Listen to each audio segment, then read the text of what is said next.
And I think as a guide, we try to say, how do we make your finances simple so your life can be amazing? And ideally, if we do this right with your financial stuff, you shouldn't even be thinking about it. And I think the challenge is with so much content on the internet, people like want to look at like 17 different ways to do this. And we're really talking about simple, boring stuff. And it's not that fancy. It's not sexy. It just isn't. And that's what we want your finances to be intentionally so that your life can be really cool. And what I find is when people start just diving into a whole lot of content, and some of you, by the way, listening to this go, yeah, I'm there. You're mixing recipes. You just can't do that. You got to pick one and stick with it and run it. Welcome to the Childfree Wealth podcast, hosted by Bree and Dr. J, certified financial planner. Here we discuss life and finances as it relates to being child-free. This podcast is for educational and entertainment purposes only. Please consult your advisor before implementing any ideas heard on this podcast. So we've got like 100 and some odd podcast episodes. We've got blog articles. We got books. We got video. We got all different types of content out there. And somebody asked, okay, so I've consumed it all. And by the way, it's really interesting when people consume it all and like start quoting it back to us. That's always interesting. And they're like, now what do I do? And my answer is stop consuming stuff. Okay, yes, we make a lot of content and we try to help people. But if it's not moving the needle, if you're not making changes, you're learning, you're consuming, but it's not actually like doing you any good. Mm-hmm. Yeah, absolutely. It is. There's a point in which consuming is no longer helpful. Action is. And that's really important. So if you listen to everything, if you listen to podcasts and you're like, oh, I already know what they're going to say, or you've talked to one of us and you say, I know what you're going to say already, there's probably a point in which you need to take more action and not just keep listening to us. And here's the thing. If you can't take the action on your own, that's when you get a professional to help you. And I'm going to get a little nerdy for a second, and I apologize, Bree. My PhD is in adult learning, not adult education. And that sounds like the same thing, but it's not. The way I look at it is learning says you took in some content or you were taught something and you made a change. Education is just like I have like this pile of stuff coming at me, but it doesn't mean I actually did anything with it. If you think back to school, whatever level you got to, there were a lot of topics that you sat and they filled up your brain. You took the test. You never did anything with it. You didn't actually learn anything. And if you're consuming content online and you're just kind of doom scrolling or whatever, but I do it too. So like, I'm not like saying I'm special, and you're not learning, you're not making changes. You're just killing time. Now, if you think Bree and I are that like entertaining and that's why you want to listen to us, awesome. But that's entertainment, not education or learning. Yeah, good clarification there between education, entertainment, and learning, because they are very different, those things, and the way in which they're put together. It does different things for you. And what'll happen is some people look at stuff.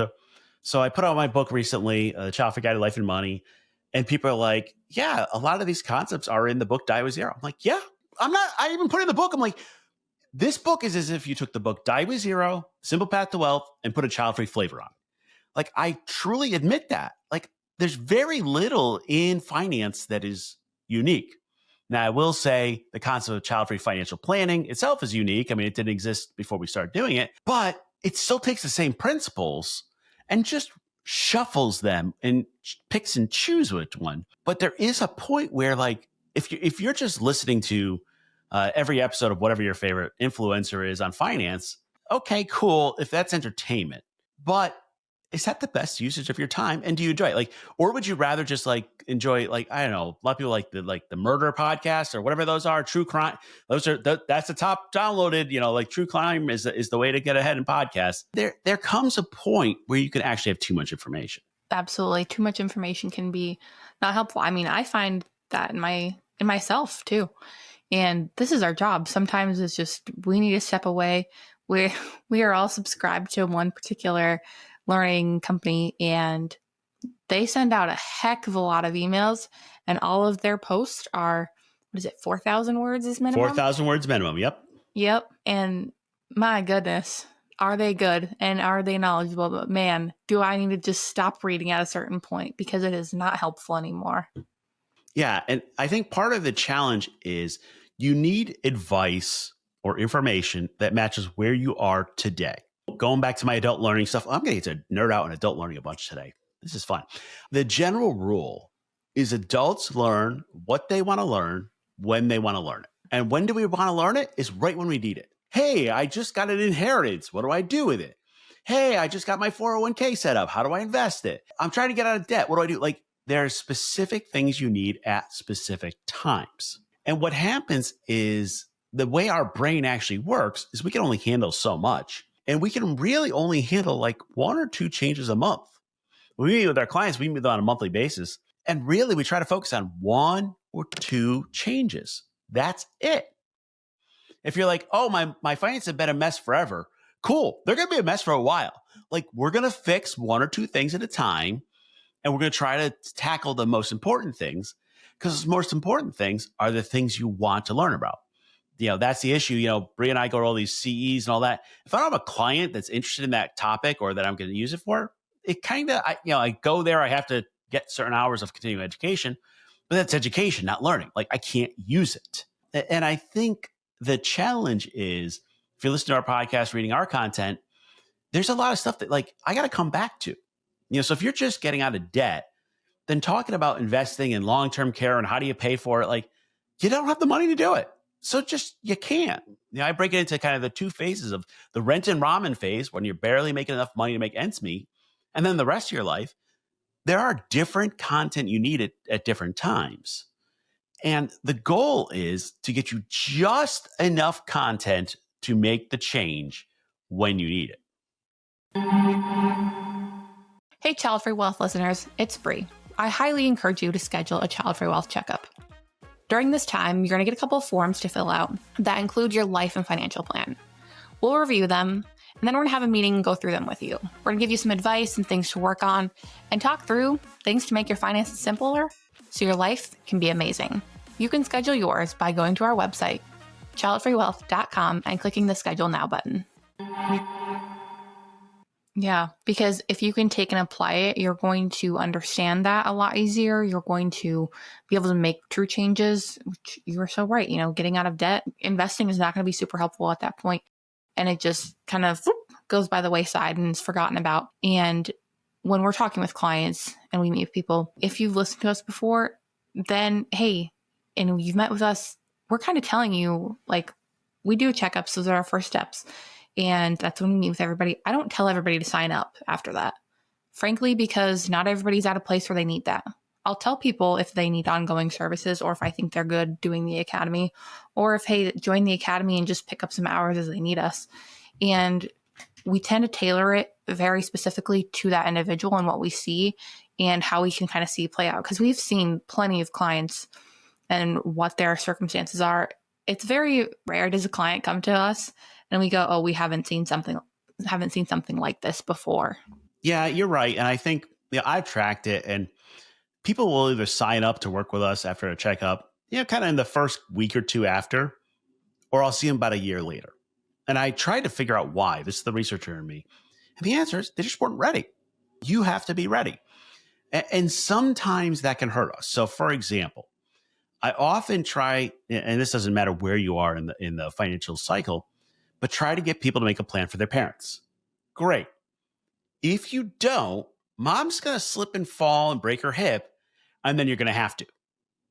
And so I remember one client meeting, just started meeting and hadn't gotten to the plan for parents. We had to do a little bit, but not really. And this client calls me from the bathroom in her mom's house crying because her mom had an injury, and she's trying to figure out how to help her mom, and her mom doesn't have any paperwork done. And I'm like, yes, we will 100% help you. We'll get you through this crisis. But this is why we plan ahead. The hard part, though, is people don't really want to deal with that stuff. Like, hey, I want you to go have a conversation with your parents about their finances, and, are they broke or are you getting an inheritance?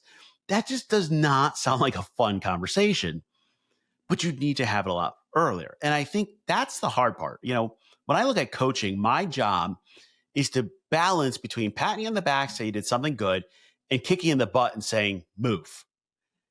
And like, we have an episode of Forced Adulting, and sometimes that's the way it feels. And like, there are times where you need that.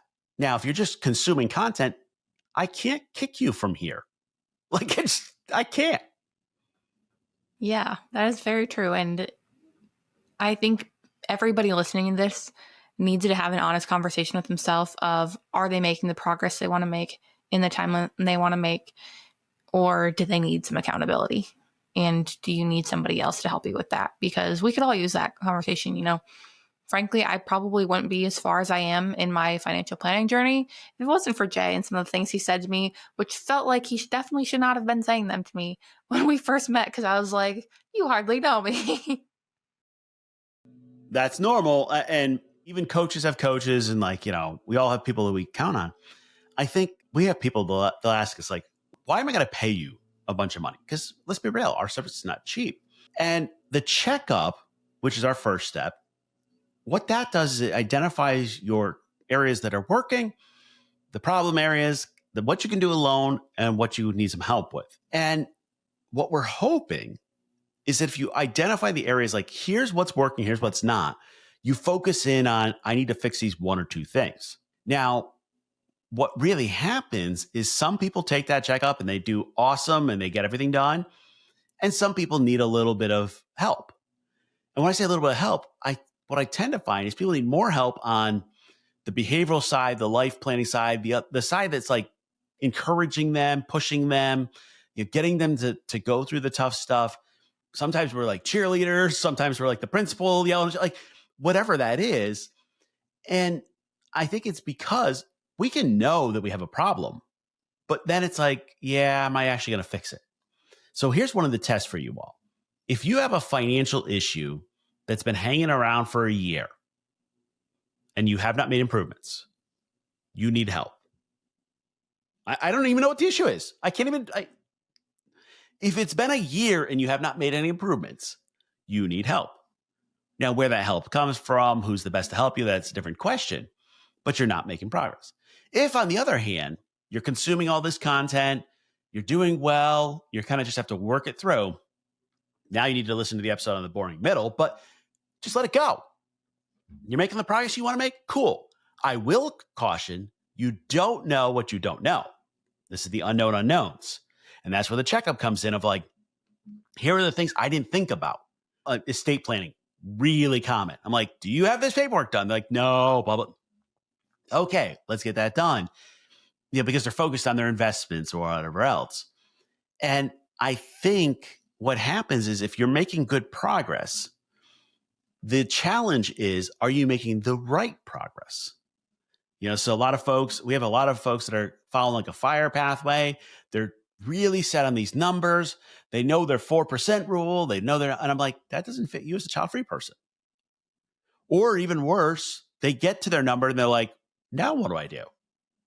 Maybe I didn't really want that as my goal. Like, these are the things where having somebody to lean in and help you is going to go a lot further than just consuming content.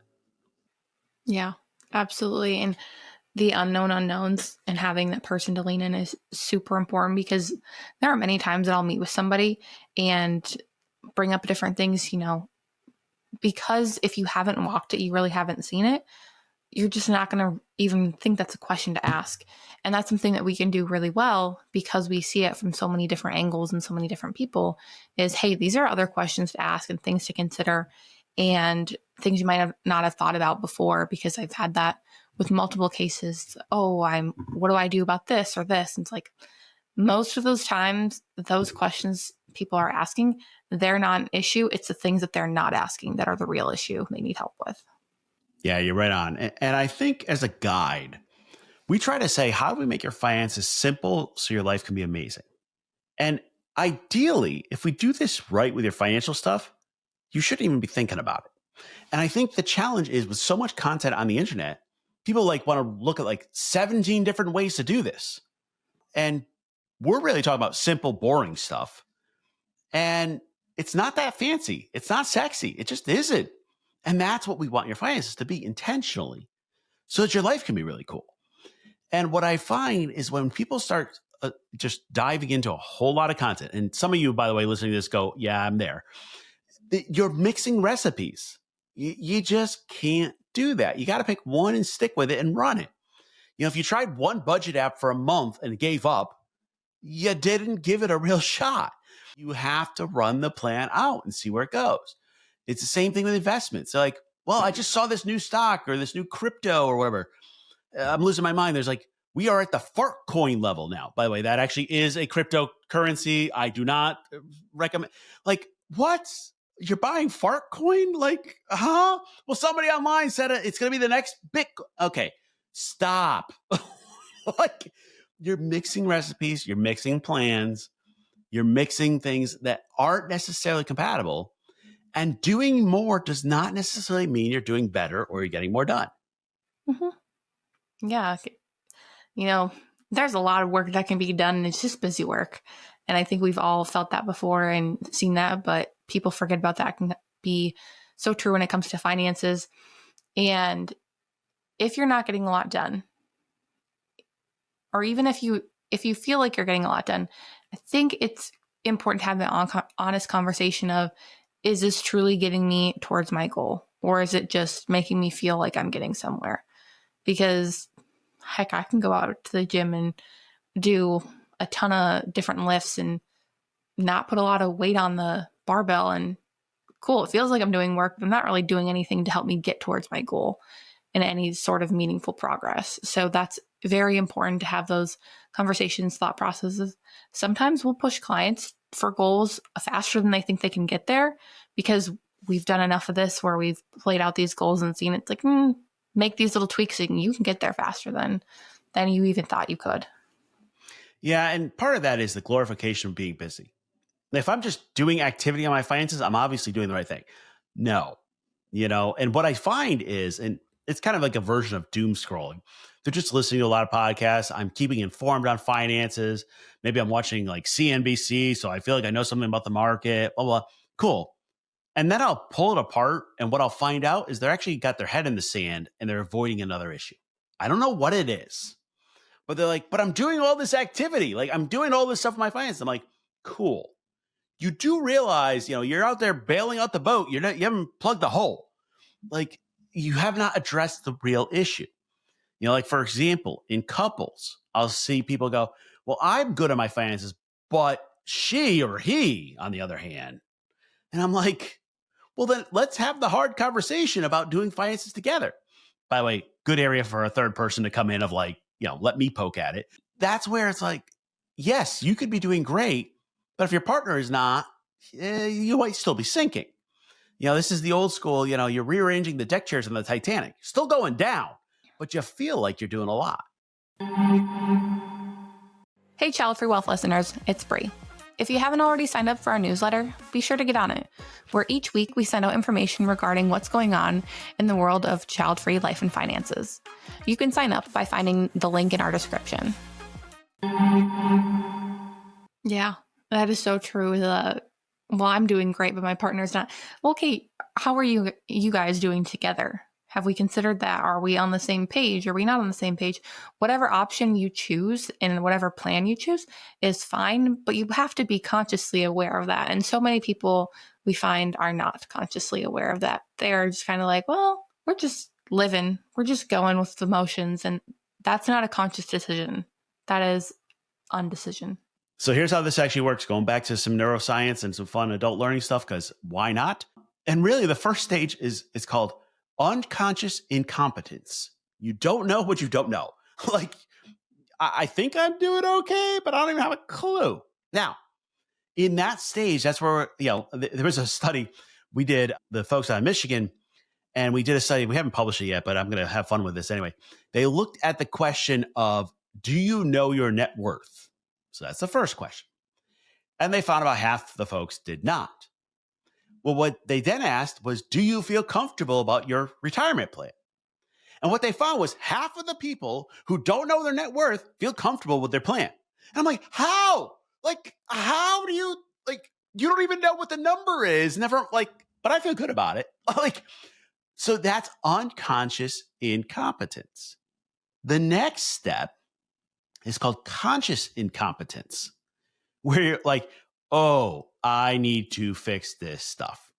That actually is where we want to learn. And that's where often it takes somebody on the outside and, you kind of give them that push. That's what we do with the checkup, other things. That's where a coach or a mentor or a planner can say, you do realize you're missing this. And it's interesting because nobody wants to feel incompetent. Just you don't. But you don't learn unless you get to that point. We're doing content online. How many idiots do you see online really, really strong about their opinion, but they're an idiot? You're like, wait a minute, you know nothing about this. Unfortunately, in the financial world, that's way too much. They're talking about how to book private jets, but they've never even flown, in a regular one. I think what happens is you get that unconscious incompetence, and then you're like, okay, I know what it is. Now I know what I need. That's where you go and look for specific content that specifically answers that problem. And you don't move forward until you fix that problem. Because what happens is if I give you too much that you just yep, this is way too much, I just can't do anything, people throw up their hands forget it. You see this a lot. If you get somebody with $100,000 in debt, they're like, well, I'm already $100,000 in debt. Another 10 grand ain't going to hurt me. At some point you're like, it's already messed up. You got to be careful to not overwhelm, but you do need some help. Now, if you're in a couple, chances are your spouse has already told you what you don't know. Maybe I've not been as nice about that. You may not have heard it, and I laugh at how many meetings where I'll say something and they're like, I've been telling you that for a year. And you just don't hear it the same.